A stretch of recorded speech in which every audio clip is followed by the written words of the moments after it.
반갑습니다. 기쁨의 50일 기간 5월 21일 토요일 새벽을 하나님께 올려드립니다. 내일 주일은 성령 강림 주일입니다. 함께 나를 세상의 빛으로 찬양 부르십니다.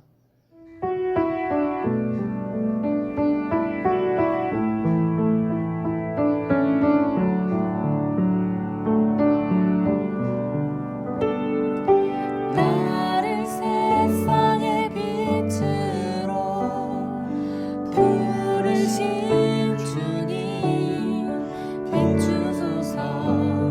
나도 주님의 빛을 비추리라.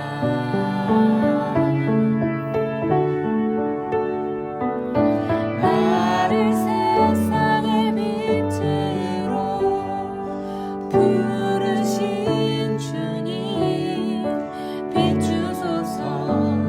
나도 주님의 빛을 비추리라.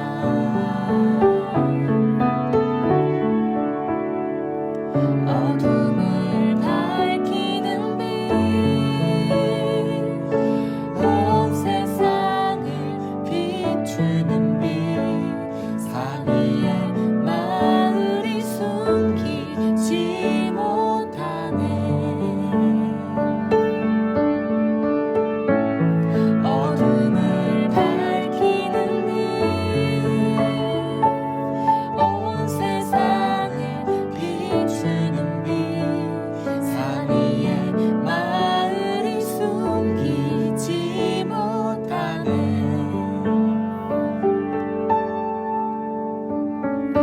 나를 세상의 빛으로 부르신 주님 비추소서. 나도 주님의 빛을 비추리라.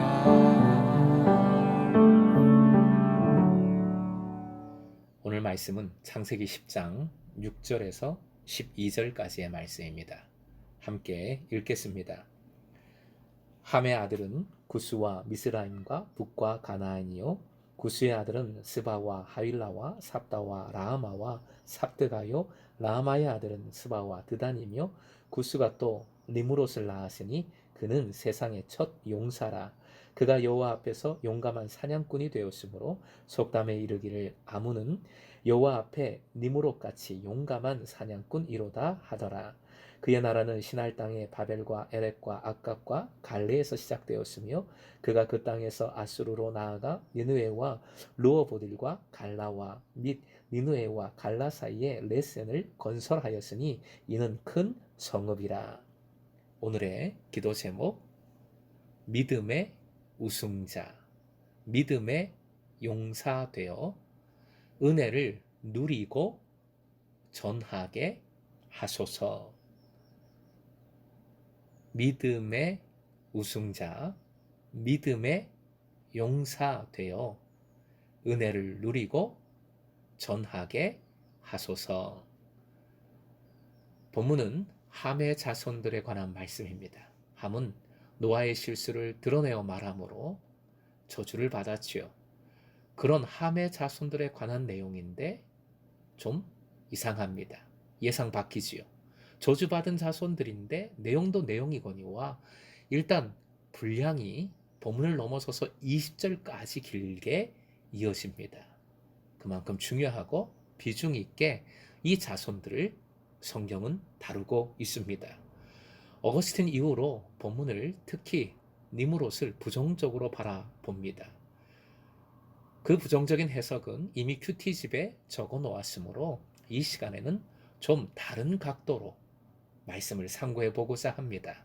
여러분을 헷갈리게 만들려는 것이 아니라 말씀의 궁극적인 의미는 동일함을 확인하고자 하는 것입니다. 본문에 열거된 지역 각각의 위치와 자세한 설명은 생략하겠지만 기억해야 할 것은 모두 매우 중요한 지역이라는 사실입니다.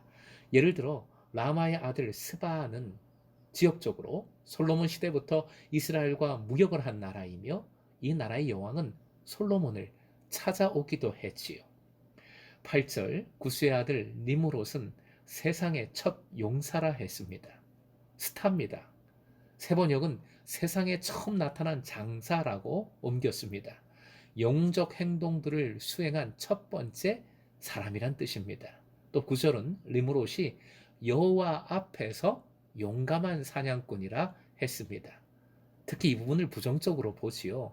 여호와 앞에서는 여호와의 은혜로 여호와의 뜻에 의해서 등으로 옮길 수 있고 세번역 성경의 경우 주께서 보시기에도 라고 옮겼습니다.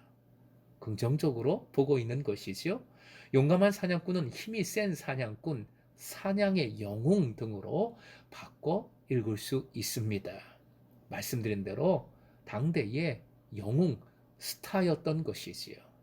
11절 이하 이런 니무롯이 건설한 나라들이 나옵니다. 한마디로 어마어마한 대제국이고 고대에 있어 가장 강력한 힘과 찬란한 문화를 가진 지역이고 나라들입니다.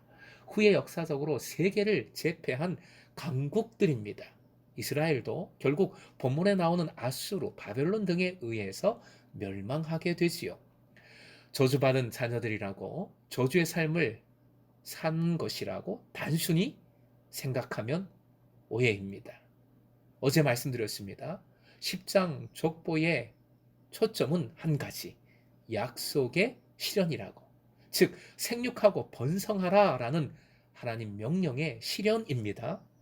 본문을 묵상할 때도 이 초점을 잊으면 안 됩니다. 본문도 이 약속이 차별 없이 그대로 실현되고 있음을 보여주는 것입니다.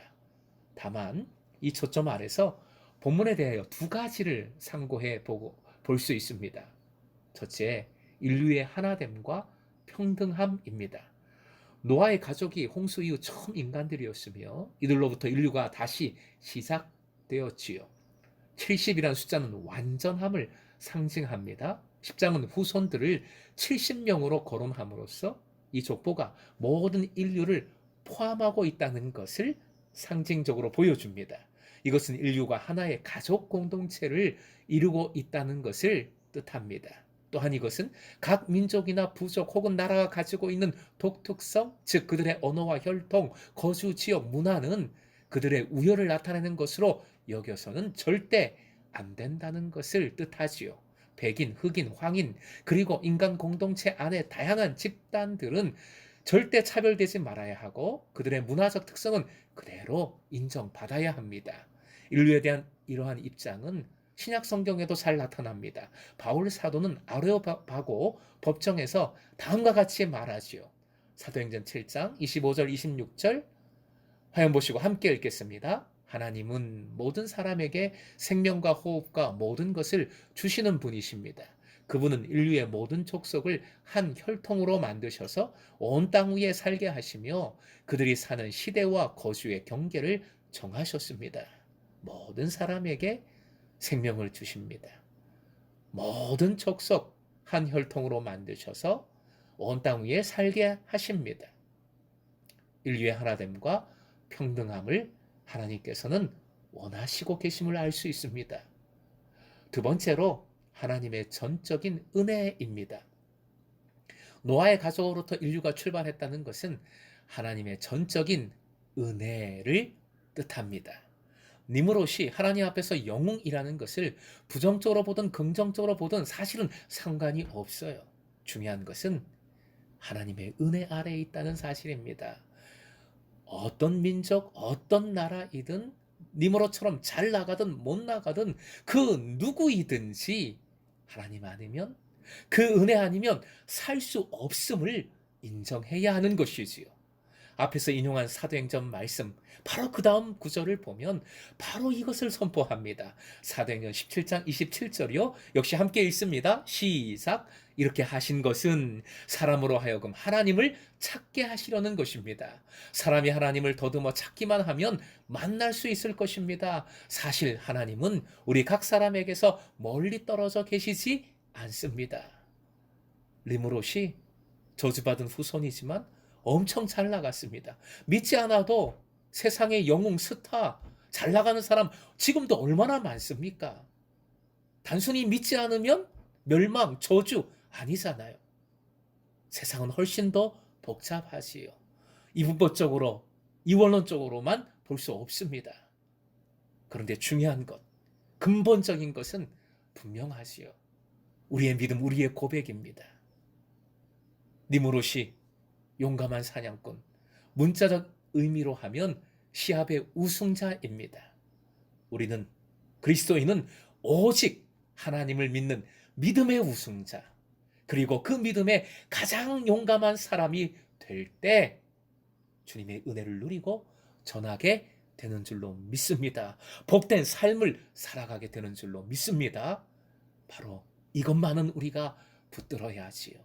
반드시 놓지 말아야지요. 잘 나가는 것, 세상의 영광, 세상의 성공, 그것 자체로는 부정적일 필요도 없고 긍정적일 필요도 없습니다. 나와 비교할 필요는 더더욱 없습니다. 오직 하나님만을 경외하며 하나님의 은혜로 살아가는 인생. 그래서 약속을 온전히 붙들고 누리는 자녀로 승리하는 여러분 되시길 주님의 이름으로 축원드립니다.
주님